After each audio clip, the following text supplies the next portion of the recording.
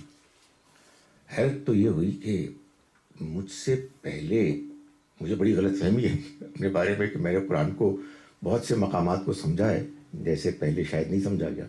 مجھ سے کہیں بہتر طریقے سے اقبال نے سمجھا اور کہیں بہتر طریقے سے بیان کیا, اور مایوسی اس کی ہے کہ اس کے باوجود وہی والی کچھ ہوا نہیں. دنیا نے ان کو سنا, دنیا نے سراہا. اقبال از آر ہیرو. مطلب اقبال کی تعریف میں ہم نے کوئی کنجوسی نہیں کی, مگر ان کے کلام کو ایبزارب کرنے میں میرا خیال ہے کہ کوتاہی ہوئی. غامدی صاحب بھی علامہ اقبال کے عشاق میں سے ہیں, اور جو کہہ لیجیے متاثرین میں سے, ہم سبھی متاثرین میں سے, اور بہت انفلوئنسڈ ہیں. ہمیں خیال و خامہ میں آپ ان کی شاعری دیکھیں تو آپ دیکھ لیں گے کہ وہ علامہ اقبال سے اتنے زیادہ انفلوئنسڈ ہیں کہ وہ ان کی شاعری کے اسٹائل میں نظر آتا ہے. آپ کو معلوم ہے کہ ہم جو قرآن مجید بیان کرتے ہیں تو ہم اس میں ایمفسائز کرتے ہیں نظم قرآن پر. تو شاید آپ کو معلوم ہے کہ نہیں کہ غامدی صاحب ایٹ لیسٹ ایک مرتبہ, ایک سے زیادہ مرتبہ, انہوں نے علامہ اقبال کی نظم, مشہور نظم مسجد قردبہ, وہ پڑھائی اس مقصد کے لیے کہ یہ سمجھایا جائے کہ دیکھو اس کا تم نے اگر نظم سمجھ لیا نا تو تمہیں قرآن کا نظم سمجھ آ جائے گی, یو نو. اور آبویسلی مطلب اقبال نے قرآن کو سمجھ کے لکھی تھی. سو یہ بھی ہے. اچھا جی, میں آخر میں دو باتیں اور کرنا چاہتا ہوں. ایک بات جو میری آبزرویشن ہے وہ یہ ہے کہ دیکھیں جس پاکستان میں ہم پیدا ہوئے پلے بڑھے, ظاہر اس سے پہلے انڈیا تھا, اس میں ایک واقعہ ہو گیا تھا. واقعات تو بہت ہوئے تھے, میں اس کو ایک واقعہ کہہ رہا ہوں. انگریز آیا تھا, جس انگریز کے ملک میں آپ سب نے الحمدللہ آ کے رہنے کا فیصلہ کیا بھی ہوئی. اور I mean we can see it that they are very impressive. بات یہ ہے کہ ایک دنیا, ایک نئی سویلائزیشن ہے اور ایک بہت سی خوبیاں ہیں ان میں. تو وہ جب آئے تھے they were colonial masters. سو انہوں نے بہت متاثر کیا تھا لوکلز کو. یہ تو خیر اب یہ بھی معلوم ہوتا ہے بہت ظلم بھی کیے تھے, لیکن میں وہ ڈسکرائب نہیں کر رہا. تو ہماری جو پڑھی لکھی ایلیٹ کلاس تھی وہ بہت متاثر تھے گوروں سے, انگریزی سے, انگریزیت سے, ان کے نظریات سے, ان کی سویلائزیشن سے, ان کے انداز سے. یہ ٹوپیاں داڑیاں جو ہے نا بہت زیادہ یونیورسٹیز وغیرہ میں یہ بعد میں آئی ہیں. علی گڑھ سے اس کے بعد جو ہے وہ دیور بہت زیادہ متاثر تھے. اچھا, ادھر ہمارے ہاں علماء نے for whatever reason, good reason, مطلب reason you know they were convinced about, انہوں نے یہ فیصلہ کیا کہ ہم نے انگریزی کو ہاتھ بھی نہیں لگانا اور ہم نے مدرسوں میں پڑھنا ہے اور یہ سب کفر ہے. یو کین امیجن کہ جو گیپ آیا ہوگا کہ آپ اگر دیندار بھی رہنا چاہتے ہیں, دینی اسپرٹ بھی رکھنا چاہتے ہیں اور اس زمانے میں رہنا چاہتے ہیں تو پھر کہاں جائیں. تو ایک آواز تھی سر سید احمد خان کی. سر سید واز اے گریٹ مین, لیکن ان کے مذہبی نظریات جو تھے وہ ذرا اس میں مسائل تھے تو لوگ کنفیوز تھے. میں آپ کو بتا رہا ہوں کہ ایک بہت بڑی کنٹریبیوشن علامہ اقبال کی ہے. ایک بہت بڑی تعداد میں ہماری انٹیلیجنسیا دین کے قریب آئی, اسلامی روایات کے قریب آئی, دین کے پیشن اور جذبے کو انہوں نے اختیار کیا despite being educated in the western education system. And this is thanks to Iqbal, you know. کیونکہ میں ایک بات بتاؤں, میں یہ قرآن کے بارے میں لوگوں کو کہتا ہوں, پڑھنے والوں کو, کہ آپ اگر قرآن سے امپریسڈ نہیں ہیں نا, قرآن کا روب نہیں ہے آپ پہ, and you know for genuine reasons, مار کٹائی کی وجہ سے نہیں, ہمارے تو لوگ مار کٹائی کے لوگ بھگا دیتے ہیں. اگر آپ کا روب نہیں, آپ کو سمجھ نہیں آئے گا. تو آنیسٹلی اقبال نے روب ڈال دیا تھا. ایک بندہ ویسٹ سے پڑھ کے آیا ہے اور اس نے پی ایچ ڈی کی ہے اور ان کو اچھی طرح سے سمجھا ہے, اور پھر وہ اپنی شاعری میں بتا رہے ہیں کہ میں مسلمانوں, تمہیں اپنے دین, اپنی روایات سے وابستہ ہونا چاہیے, اس میں بڑی جان ہے. ان کا تو کچھ بھی نہیں ہے, یہ کھوکھلے ہیں.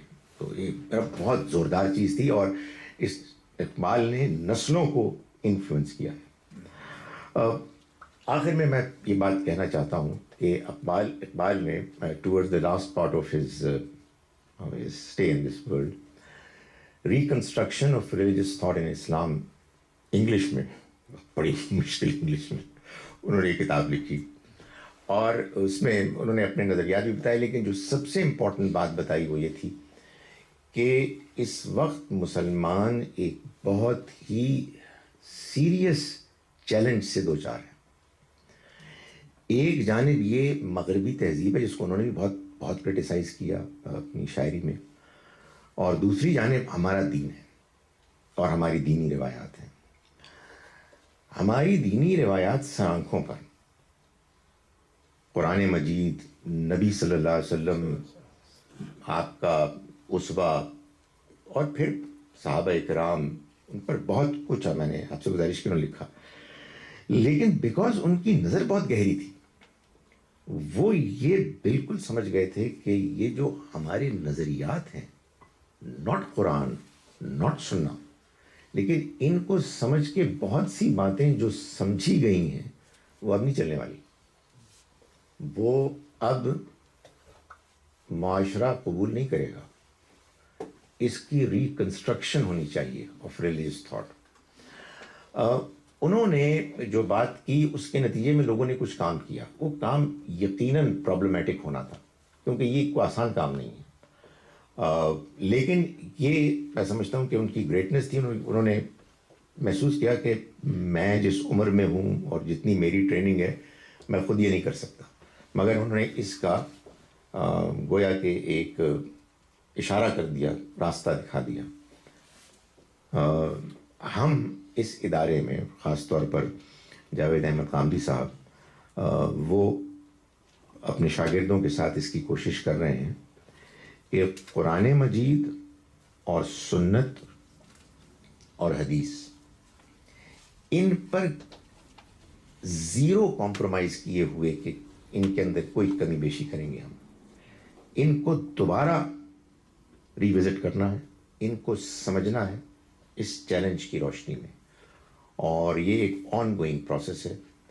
غلط فہمیاں پیدا ہوئیں ان کے بارے میں، اب وہ آہستہ آہستہ دور بھی ہو رہی ہیں، کیونکہ کام جتنا آگے بڑھ رہا ہے.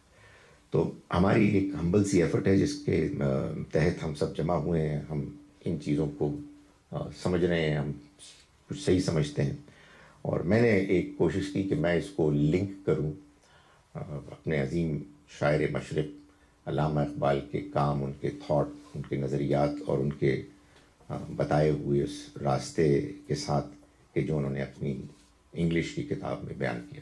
بہت شکریہ.